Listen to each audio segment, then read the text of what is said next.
Funding for This Is Nashville comes from you, our listeners, and Music City Prep Clinic, Nashville-based provider for PrEP and offering comprehensive sexual health services in an environment designed to be safe, professional, and shame-free. Learn more at musiccityprep.org. I'm Emily Seiner, and this is Nashville. Today we're talking about a topic that's near and dear to my heart, local news and public media. This has been my career for my entire adult life, and it's always occasionally useful to ask the question, what the heck is going on? The journalism industry is changing and in some cases struggling. Why should you as a news consumer care? And how do your local news outlets, including WPLN, fit into this conversation? We'll talk later this hour about some of the challenges and controversies in the national media landscape. But to start, I'm bringing in Eli Modica. Eli's a reporter for the Nashville Scene who wrote a cover story last year about the state of local media. Eli, welcome to This is Nashville. Thanks, Emily. Glad to be here. So I want to lay out what the media landscape looks like right now here in Nashville. We actually have quite a few outlets based here that cover local and state news. Obviously, there's Nashville Public Radio. There's also the Nashville Scene. There's the Tennessee Tribune, the Tennessean, the Nashville Banner, the Nashville Business Journal, the Nashville Post, Nashville Noticias. I'm not done. Axios Nashville, the Tennessee Lookout, the Tennessee Holler, the Tennessee Star, CityCast Nashville is about to launch here, not to mention all the local TV news stations. So it's actually kind of an impressive list.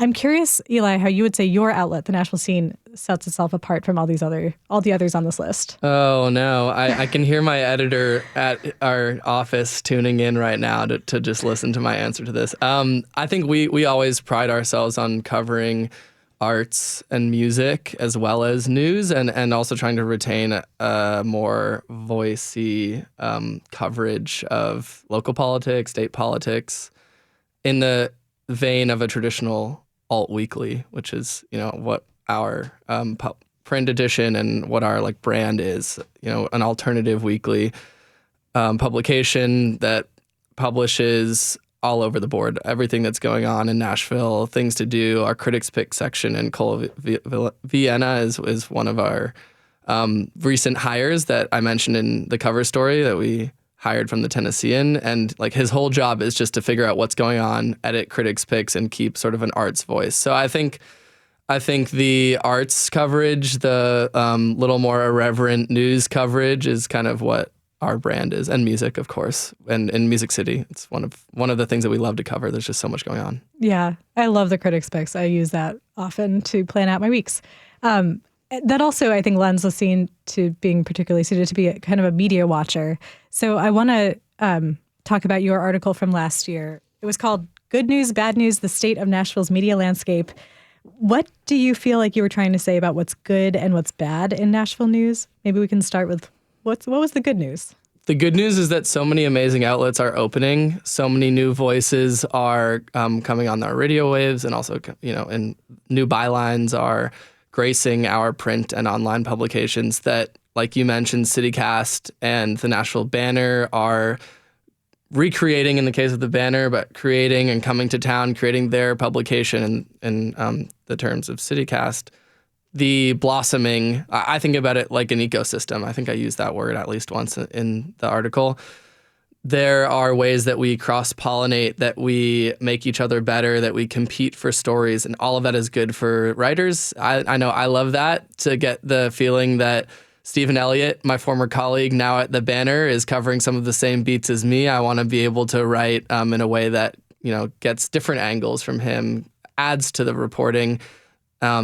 That competition, that cross-pollination, all those things are exciting parts of Nashville's media landscape. And then I assume the next question is about the bad part. Yes. What's the bad news? People leave, and outlets shrink, and they get things wrong, or they lose credibility with their audience. And those things are emotionally hard and just practically hard, I think, on the city to see. I think I talked a little bit with some of your reporters at WPLN about the big voices and the connection between the voice and, whether you're sitting alone in your car or alone in your kitchen, you feel really connected to the voice coming through in your radio. So when we lose people like Sergio Martinez Beltran, sometimes we still get to hear nationally, which is amazing. Samantha Max, those can feel like, they are losses, and they can feel sad. And, it's hard to lose institutional knowledge from people who retire or move away, like Natalie Allison, Joey Garrison, two big reporters at the Tennessean who left to cover national outlets. But also, we're in careers as journalists, and, Nashville can be a stepping stone for some people. And whether it's pay, cost of living, family issues, or, wanting to be closer to family, or all sorts of considerations also weigh into your job to leave the city too. So that's the sad thing. And of course, the Tennessean is a big focus of the article because it's really our flagship publication here. And the Tennessean, through corporate consolidation and, Gannett coming in and closing, consolidating, changing its coverage, that is a loss to us. You can think back, I can't because I was born in 1995, but many people that I talked to for the article can think back to times during the 60s, 70s, 80s, particularly under the leadership of John Sigenthaler, when the Tennessean was really a paper of envy for a lot of journalists and readers around the world. Do you think that what you're describing as like people moving, cost of living going up, pay not being great, the major paper, falling victim to some corporate consolidation decisions, is that in your sense of the media industry, is that unique to Nashville, or is this something that's happening in every city? It's happening all across the country. I can't name them off the top of my head, but there are multiple huge efforts, nonprofits dedicated to fixing news deserts and bringing news to CityCast, I think, is one of them, to bringing especially local reporting to people across the country, because really outlets like the New York Times, Washington Post, they've definitely, in the case of the Times, they've grown and they've added writers, and specifically the Times cooking section and game section. Like, they've adapted as a business and stayed profitable. That's not the case for most papers like the Jackson Sun or the Tennessean even. Those are papers that close.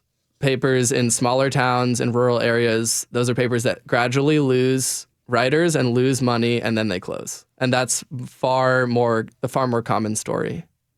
Yeah. You leveled a certain amount of criticism in your article. You said, about the Tennessean and about some other outlets too. What kind of response did you get from local journalists? Holly McCall is one of the people that Holly was the first editor in Nashville to accept a pitch of mine and helped me as a younger writer 4 or 5 years ago. And I interviewed her for this article. She's now at the top of the Tennessee Lookout, and she's built that into a really formidable, specifically with its state capital reporting outlet. Holly said that she does not criticize reporters publicly. And I think that her quote in this piece is something that I want to also abide, because there are so few of us, and we need to maintain a certain amount of respect for the journalists around this city who are working really hard in making a good faith effort to report. So the response that I got was not direct, not explicit, but I know WPLN, I think I had a line about them struggling to retain staff. I see that as a fact, and I have examples of that in there. Same thing with Tennessean, struggling to keep people specifically between career steps, early career to mid-career, mid-career to late career. So to the extent that I leveled criticism, I think most of it was very factual events that have taken place, and I don't think many people contest those facts. I think there were some cases that I maybe got some names or some dates or times wrong, and so I heard from some outlets about, specifically how many months people were here, when they got here, or when they left. And so that's something that we always want to correct and get right. But people didn't tell me that I said things that were wrong, because I didn't. So, yeah. You described kind of this pattern with smaller papers like the Jackson Sun of losing talent, the paper shrinking. The other component of that is is audience and people deciding not to subscribe anymore. And it's kind of this chicken and egg thing of like you lose some big names or familiar voices of reporters and then people cancel their subscriptions because they're not getting as much out of it. But how much responsibility does the Nashville audience have for the shrinking of some of these larger outlets? That's a good question. It's hard for me as a writer and as someone who's part of an outlet, like a for-profit outlet, to blame the audience for behavior. Like I see it more as just like a challenge or something to adapt to. It's not necessarily someone's fault that they can't or don't elect to make donations to outlets that are nonprofits or buy sometimes expensive subscriptions. I understand it was much more of a norm to, when daily papers were delivered to pay for that. And I think also people paid for a better product when they were paying for the Tennessean on their doorstep 30 years ago when the newsroom was bigger and the reporting was more in depth. So, like you said, chicken and egg. Are outlets consolidating because audiences aren't paying them enough money to stay afloat or to grow, or the other way around? It doesn't really matter whose fault it is. Like, you don't blame the chicken or the egg. You have to have a clear-eyed view of what's going on in order to fix it or adapt to it or move forward. And I think the banners model, I don't know how CityCast is funded. I think it's some rich people or, some large donors or people who are willing to take losses, which is the case for the scene. We have a wealthy owner, the Freeman family, and they're willing to take losses, and they do.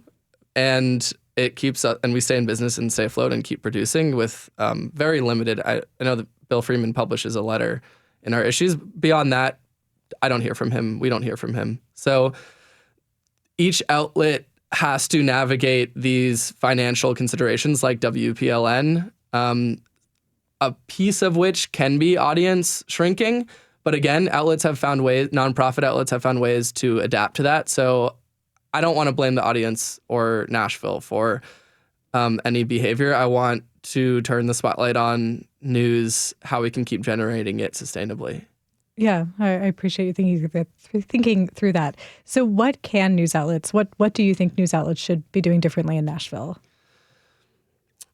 I think we should be paying writers more, paying you and I more. It's really hard to live in the city and to report on a city when you physically struggle to make ends meet.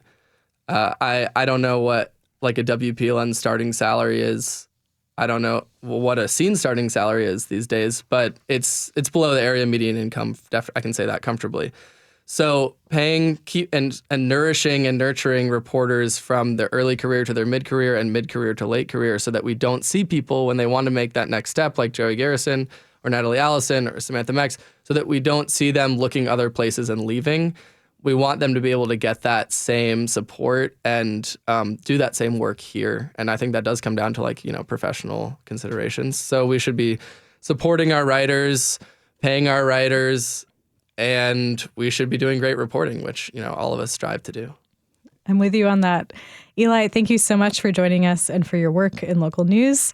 We'll be right back. And when we return, we're going to talk about the elephant in the room on this public media giving day, and really all days, which is money. Stay with us.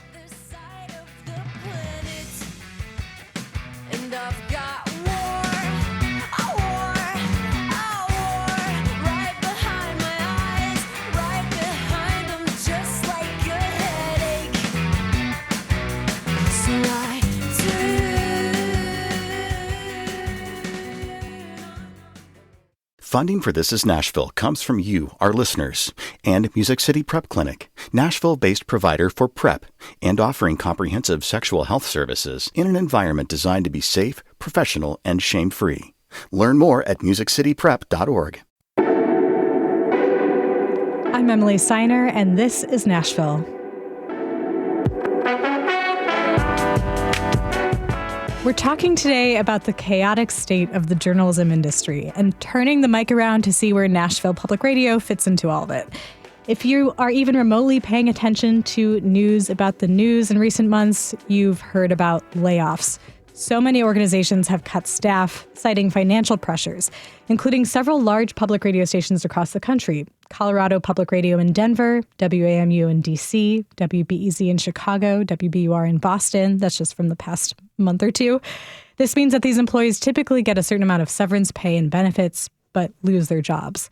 I know this well. I myself was working at WNYC last year on a podcast there when the station canceled several shows and laid off our whole teams. It was not fun. So to help us make sense of what the heck is going on, we've got Mac Linebaugh, WPLN's Vice President of Audience Engagement. We also have Jesse Dukes, a freelance audio producer and former WBEZ staffer. Welcome to you both. Thank you. Thanks.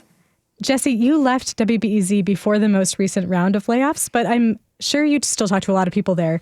Can you describe what it feels like to work in public radio at this time and see layoff announcement after layoff announcement coming down the pike?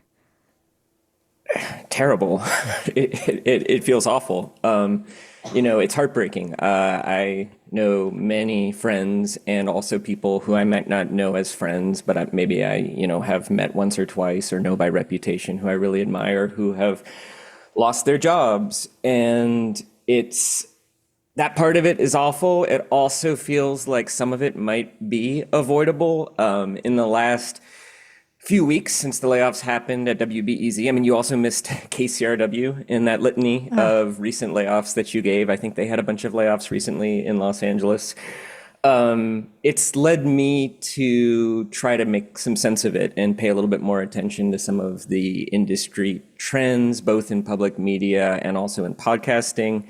I kind of feel like with podcasting and public media, there's sort of been maybe a double bubble and now a double contraction. So yeah, it's bad. Yeah, I want to come back to that idea a little bit later about,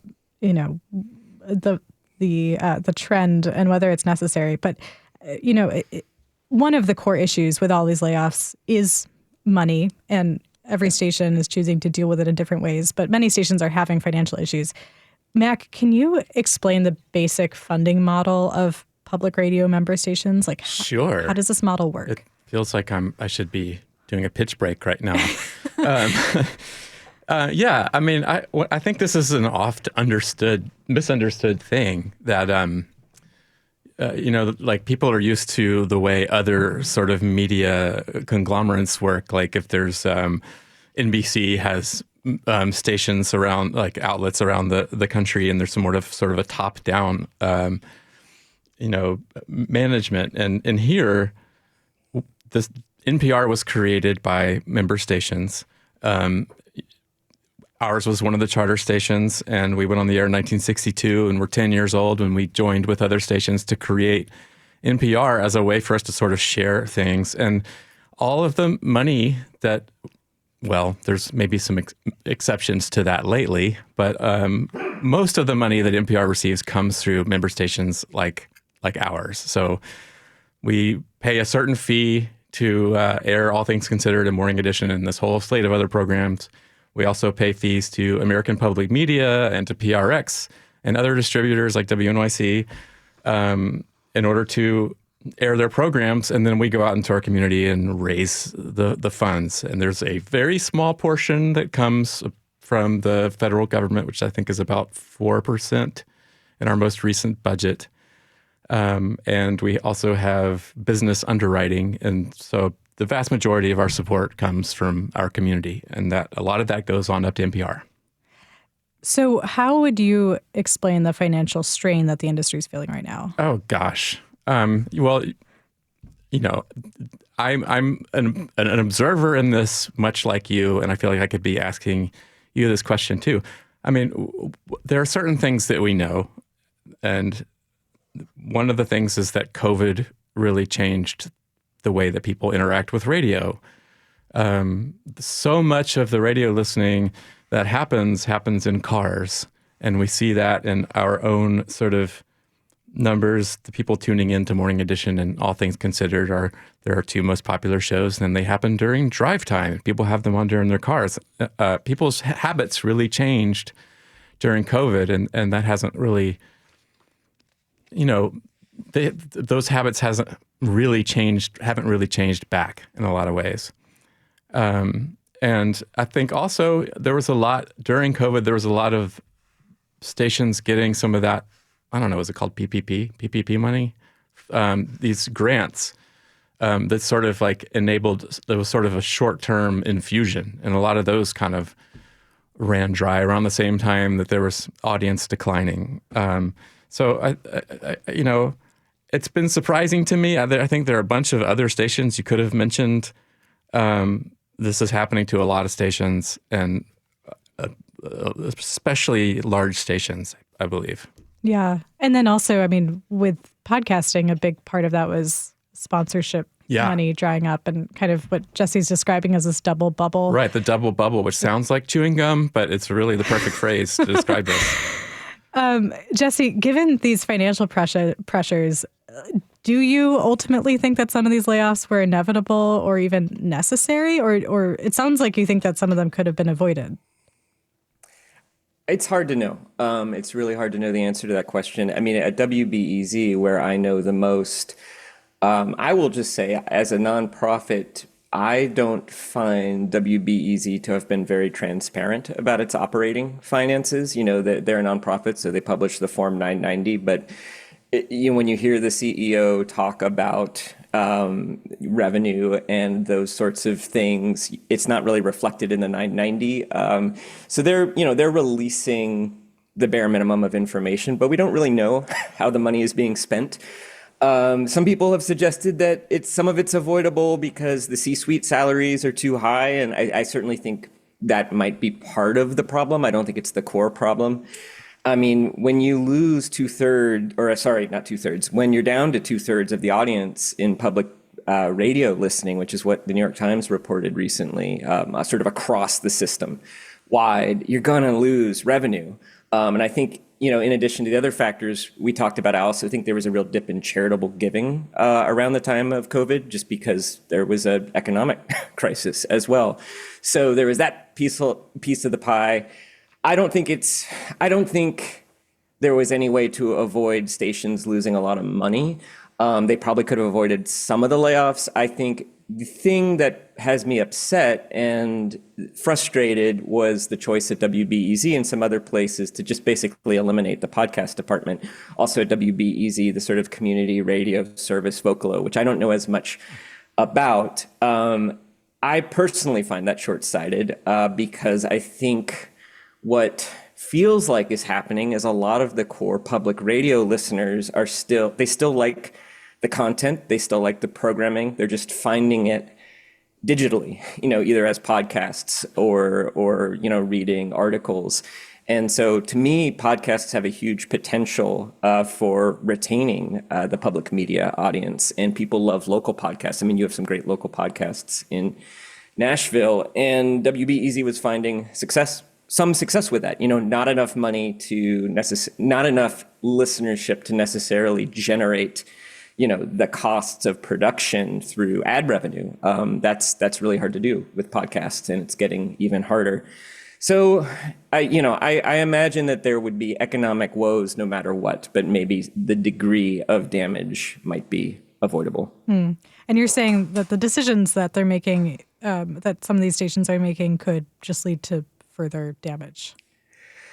It's hard to say. I mean, I think in the case of WBEZ, what it seems clear is that they're prioritizing the news gathering operation, and there was a recent merger and acquisition with the Chicago Sun-Times, the newspaper.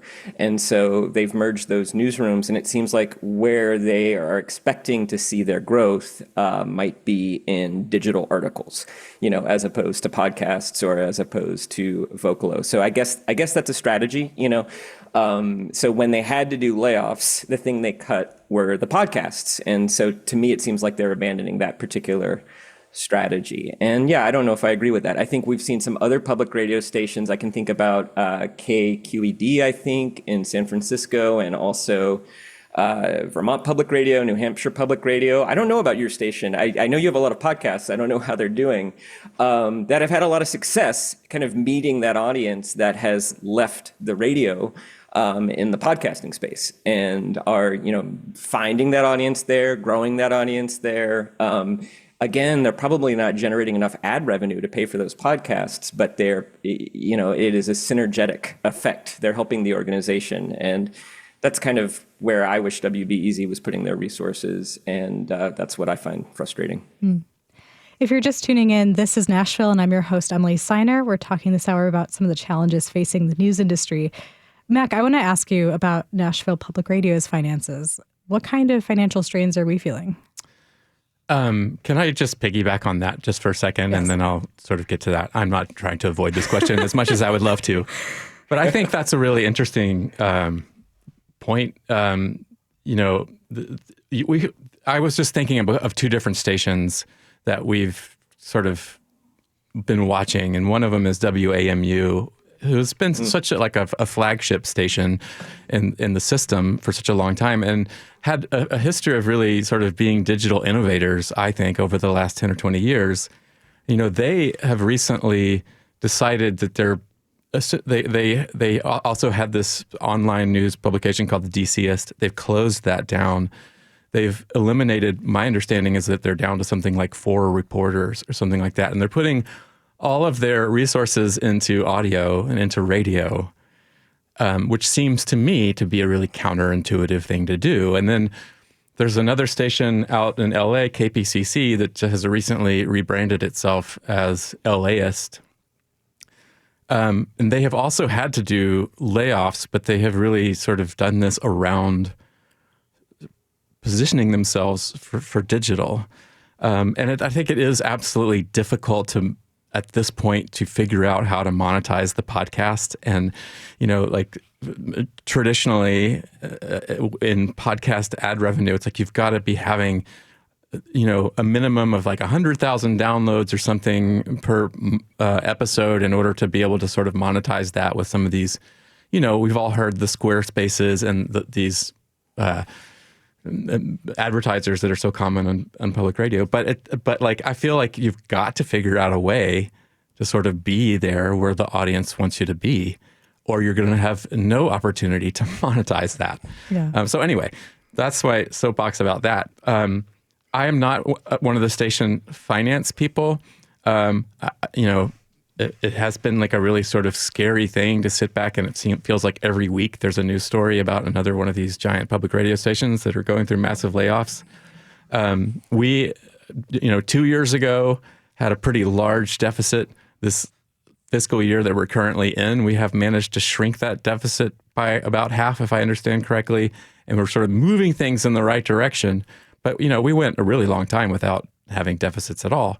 We are not in any sort of immediate emergency, but things are tight, and fund drives are not doing what they used to do. And, some of the, we used to be in a position where we controlled the pipes to Nashville National Public Radio, and everyone had to get the programming through us, and our fund drives were just sort of a heyday. And that time has really passed, I think. People can still give at WPLN.org. But remember, it always used to be, this is the only place on your dial that you can find, fresh air and car talk. And I remember hearing that messaging back in 2005 or 6 when podcasts were new, and thinking, what's going to happen when people figure out that you can listen to those shows, over your computer. We didn't have iPhones then, but we had iPods, and you could stream them, and that has happened. Yeah. True. You want to say something, I would Mac? love to. Okay. I think there is a silver lining to this potentially, which I know during a time like this, it's like, that's an eye-rolly thing to say. But, the flip side of us being in where we are is that we have to provide more for our local audience. We have to provide more local, even hyper-local service to our audience. We didn't used to have to do that. And so in some cases we didn't. Our newsroom has grown a lot. We do have more podcasts. We do have all these digital products now. We're covering more beats. And that's because we recognize that we will be judged for the value that WPLN brings to our audience more than ever, and not as much for what NPR is bringing that audience. Every time there are these big layoffs, I inevitably get an email from my dad who's like, should you still be in this industry? And to some extent, I feel like there have always been these boom and bust cycles within journalism. I guess I'm wondering for both of you, like, is this moment unique? And what gives you hope? What would you tell my dad about why I'm still here? Jesse, do you want to start? Sure. I think the double bubble nature feels a little bit unique. It's like two hurricanes in a row. That one bubble there was what you might call the stupid money era of podcasting, where you had venture capital, Hollywood, and a lot of for-profit companies investing in podcasts, trying to make hits, thinking they were going to make a lot of money, and then after 5 or 6 years, realizing even if their podcasts were making money, and even if they were profitable, they weren't making the kinds of profits that the venture capitalists wanted, or they weren't generating the kind of intellectual property.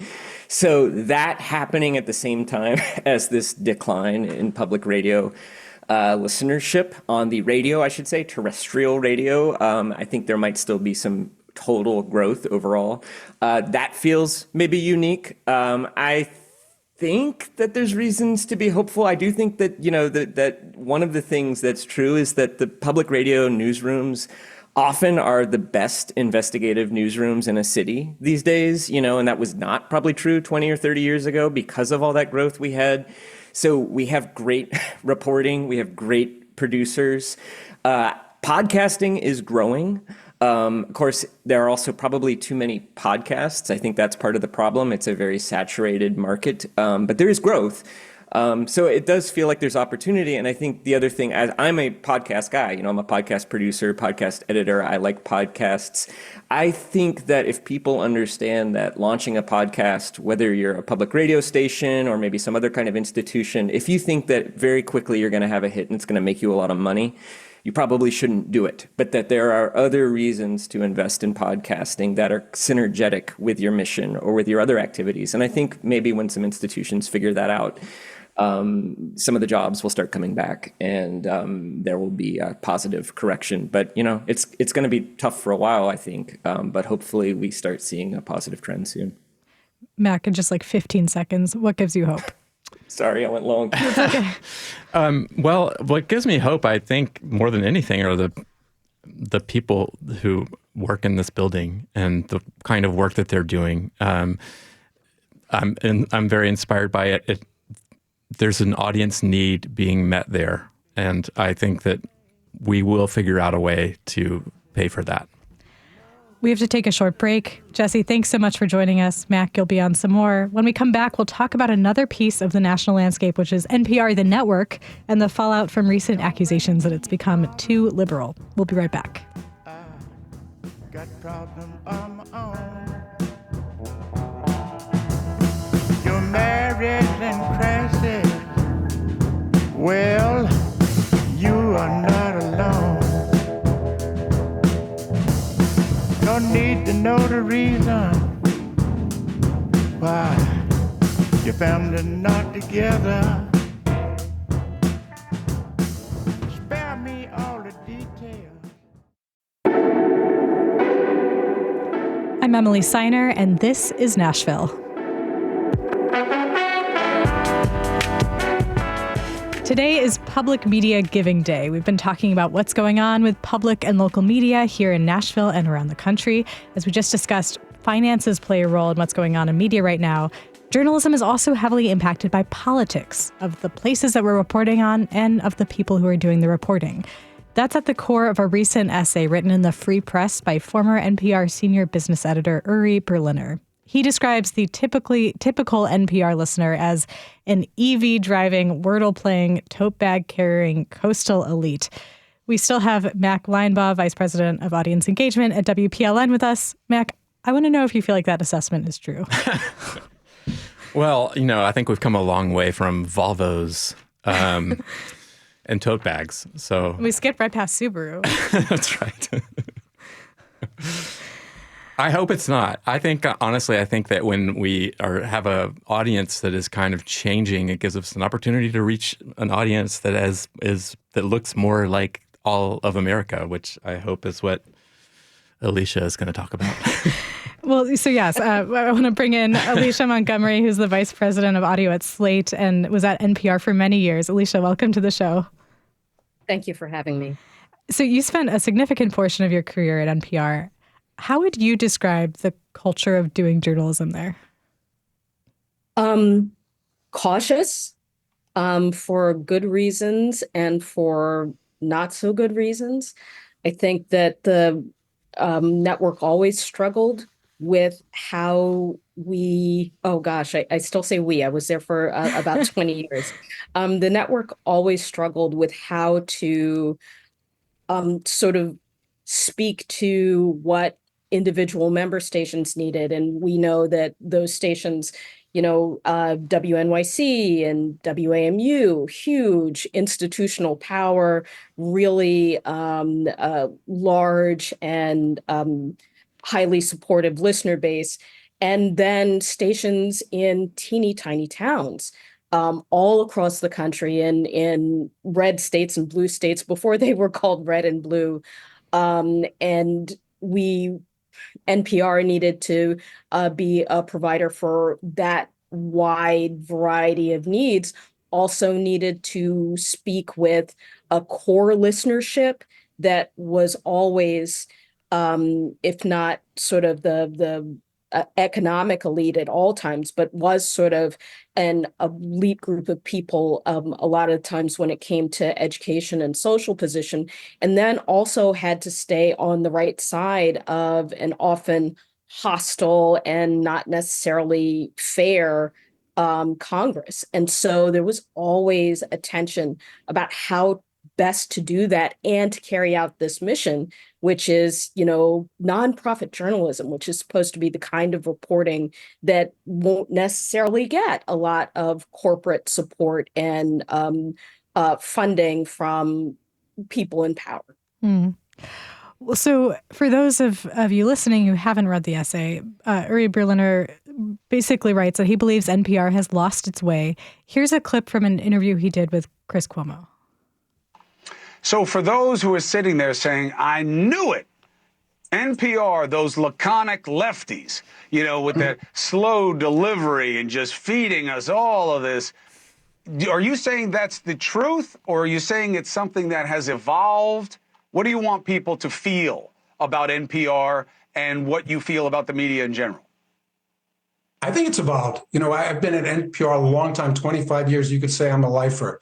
And it's a place I've always loved working. But when I started, there was a liberal orientation, but I think we were more guided by curiosity, open-mindedness. You talked about policy. We were kind of nerdy and really like to dig into things and understand the complexity of things. That I think that's evolved over the years into a much narrower kind of niche thinking, a group think that's really clustered around very selective progressive views that don't allow enough air, enough spaciousness to consider all kinds of perspectives. Alicia, when you first read the essay that he's referring to here, what was your initial reaction to his comments? I was mad. Uri and I were never buddies or anything like that, but we worked in the same space. NPR can be like sort of a small town. I felt like a big chunk of his criticism of the organization just didn't match the facts of what was happening. And because it was a narrative that was useful to people who were always trying to discredit NPR because of some kind of perception of the politics of the people who worked there, that it just fed into that and it oversimplified what's really a complex situation. And it kind of, I know that slander has a very specific meaning, so I don't want to use that term exactly, but it misrepresented the work of hundreds of people, journalists and folks who support journalists inside that headquarters, and then the thousands of people across the public radio system. So it's not that I don't think NPR should be criticized. I just want to see that handled fairly. Well, let's talk about the work a little bit. One of the accusations that Berliner levels at NPR is that reporters and editors intentionally avoided certain stories because they didn't line up with their worldview. So whether that was about Trump or Biden or even COVID, you wrote a rebuttal for Slate that said you saw no evidence of this. And in fact, sometimes you saw the opposite. Tell us a little bit more about what you saw. Okay. So, I mean, everyone here on this conversation knows how newsrooms work. And there are few resources, and you're making hard decisions all the time about what stories get covered. It's not one of those things. It's not the Daily Planet or the Daily Bugle or any other sort of superhero comic book vision of what a newsroom is. People are not following up on tough stories all the time just because the resources aren't there. But at NPR, there was also kind of a layer of establishment thinking. You don't want to sort of challenge some of the perceived desires or perceived worldviews of the listenership and the part of the listenership that was really valued, which was this, I call it the Seven Sisters slant, which is it's the Northeast corridor. It's highly educated. It values the arts. It's center left. It prizes politeness and civility, sometimes even above sort of the hard truths that you're supposed to deliver as journalists. And so anything that challenged that particular worldview, whether that it was sort of skewed to the left or, and I don't want to say to the right, but it's like toward the establishment, then those stories were deprioritized. So it sounds like you're saying that maybe the change that Uri says he's observing is less that it's just become more progressive and more that correct me if I'm wrong, but like NPR is continuing to kind of follow the lead of other major news organizations in the Northeast. And that has been the same fault over the years. Yes. I mean, the thing that I wrote about where people would come to the meetings with really great, strong, original story ideas and be put off and put off and put off. And then the story would appear in the New York Times and all of a sudden, editors would greenlight it. That's something that was happening at NPR for years. I started a little bit, a couple of years before Uri, although I did not start in the newsroom. This whole golden age of NPR that he talks about, it's like, even back then, people were still in the late 90s, people were talking about the golden age of NPR being in the rearview mirror. And, so that felt very in keeping with, the constant refrain at NPR that things were always better, 5 years before, 5 years ago, 10 years ago. And this kind of critique is not really anything new. If you're just tuning in, this is Nashville, and I'm your host, Emily Seiner. We're talking this hour about the recent debate over NPR's political leanings sparked by a critique from former editor Uri Berliner. Mac, I think what has really riled people up is that Berliner linked these alleged violations of journalistic integrity to the fact that NPR has prioritized diversity in recent years. He points to things like tracking the diversity of your sources, doing unconscious bias training, trying to diversify your staff, even having affinity groups for people of shared backgrounds. And his take is that all of these things quash debate within the newsroom. What do you make of that? I cannot speak to this in the same way that Alicia can. And Alicia, I've just been reading your piece just right before we went on the air. I started reading your response to Uri's piece, and I recommend it to anybody. It's in Slate. I think that that legacy audience when he's talking about sort of like the good old days. I think that there is an acknowledgement at NPR that we have this. You said it yourself, like the EV or like the Volvos, the Subarus, like that's a thing that I think that NPR has really been trying to sort of get over. Its past of sort of representing and reflecting this one segment of society, and really trying to sort of open up its coverage and to all, and to hear from diverse voices. I too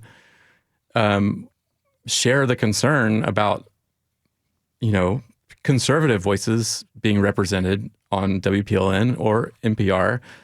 But boy, I felt like his examples, when I look through them, are just like, I'm not coming from inside the newsroom, but when I see, the examples of Hunter Biden's laptop, which was like a story that I thought all news outlets were really careful about in the early going, except those who sort of had, a dog in that fight. Like we want there to be something to this. Mm-hmm. And that's an area where NPR proceeded with caution. So I just felt like, not having the same kind of insight to the inner workings that Alicia has, the examples that he gave really sort of were hollow to me. Yeah.